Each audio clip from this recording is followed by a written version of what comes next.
मला बसता येत नव्हतं खुर्चीवरती. पायाला मुंग्या यायच्या. कमरेपासून तर पायाच्या ना उजव्या अंगठ्यापर्यंत एकदम दुखायचं आणि मुंग्या यायच्या खूप जास्त प्रमाणात. अथर्व हॉस्पिटलला ॲडमिट झालो होतो.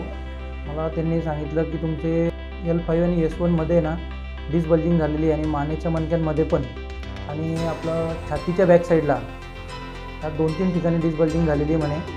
त्याच्याकरता तुम्हाला ऑपरेशन करावं लागतं. ऑपरेशननंतरून तर त्यांनी सांगितलं की तुम्हाला वजन उचलता येणार नाही, कुठेही कामाला जाता येणार नाही आणि गाडी चालवता येणार नाही. ऑपरेशन करायची माझी इच्छा नव्हती. घाबरत होतो मी.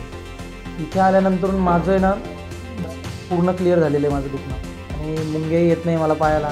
खाली बसतो जमिनीवरती. मी 2 वर्षापासून खाली बसलेलो नव्हतं जमिनीवरती जेवण्यासाठी. ताकद म्हणजे असं वाटतंय की एकदम बेस्ट. काम करताना काही वाटत नाही मला. रोज 1 ते 1.5 तास मूळ कारणांवर उपचार घेऊन 20 ते 40 दिवसात पूर्ण आराम मिळवायचा असेल तर आजच वेळ घ्या आणि भेटायला या.